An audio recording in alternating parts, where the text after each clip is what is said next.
The one you never see coming. She hit me, open hand, firm, intentional. The sound cracked through the room like a gunshot. Her birthday dinner. Her friends. Her family. And me, cheek burning, dignity stripped bare under the soft gleam of the chandelier. I didn't respond. No words, no expression. I simply rose from my chair, smoothed down my jacket, and walked out. No suitcase in hand. No confrontation. No farewell. I disappeared.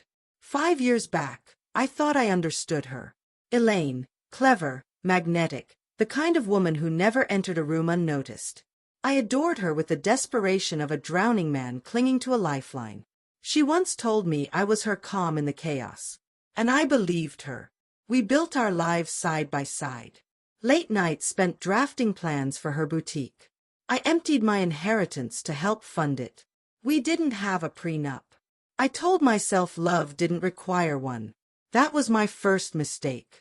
That slap. It wasn't emotion. It was strategy. She needed an audience for the curtain to fall. Later, I would realize, it was her final scene. A calculated humiliation. What followed was silence I couldn't break. She fed lies to anyone who would listen, accusing me of infidelity, abuse, theft. None of it true. I spent that night in a rental car, alone and blindsided. By sunrise, I wired what little money I had left to an offshore account. Under a shell corporation I'd quietly formed the year prior. I changed my name, severed every connection. But I didn't collapse. I recalibrated. 3 long months dragged by before the truth started surfacing. Mike, a mutual friend, the only one who doubted her narrative, sent me pictures.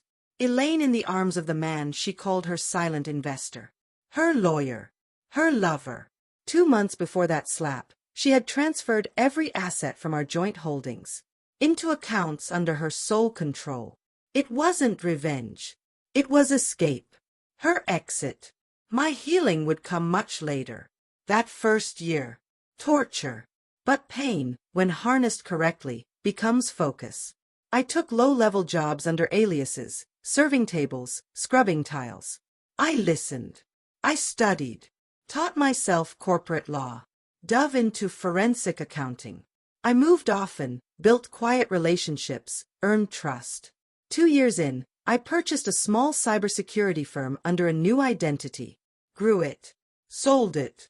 Invested in tech startups. Bought out distressed debt. Flipped companies from the inside out.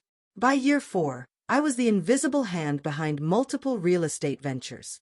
Coast to coast. And then came the invitation. A retreat for elite investors hosted by the Private Wealth Society. Fairfield Estate. Back in my hometown. I couldn't help but laugh. Of course she'd be there. That crowd was her oxygen. Old money, new money, grinning wolves in tailored suits. I RSVP'd. As soon as my plane touched down, my phone buzzed with news alerts. Ella Beaumont, local fashion darling turned bankrupt fraud suspect.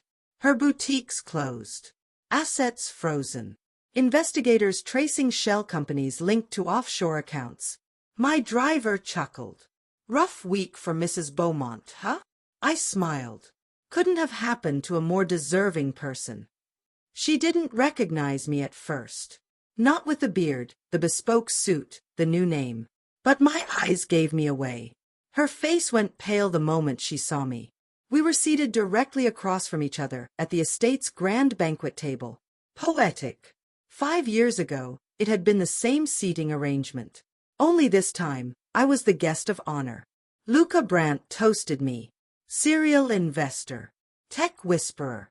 The man who acquired half of Taze Group in a single weekend. Taze Group, the shell company that bought her boutique's parent brand 2 years ago. She lost everything, and never noticed who held the knife. After dinner, she cornered me. She looked hollow. It's you. You did this. I leaned in, voice calm, tone even. You ruined me, she said. No, I replied. You did that to yourself. I just made sure the rope was in your hands. She shook. But I wasn't finished. I handed her a slim folder. Documents, Trails of evidence, financial records, all above board, all legally obtained. Every fake deal, every suspicious loan, each one signed by her. You signed everything, I said. All I did was make sure someone was watching. Her voice cracked. We could have fixed this. I stepped closer. You shattered me in front of everyone who mattered. You stole my name, my future, my pride. This isn't revenge. This is balance. 2 days later, the headlines exploded. Fraud. Embezzlement. Designers cut ties. Sponsors vanished. Funny thing about people who thrive on image. They don't survive disgrace. That night, I walked through the streets of the town I once fled. Hands in coat pockets. No applause. No parade. Just silence. And peace. Some scars don't fade. I still see her handprint in my mind when I close my eyes. But it doesn't burn anymore. It reminds me of who I became. The man who studies. Who waits. Who plans. The man you never see coming. Revenge doesn't roar. It whispers, in boardrooms, through contracts, under aliases. It looks like a ghost in an Italian suit, buying back pieces of the life you stole, and dismantling yours in return.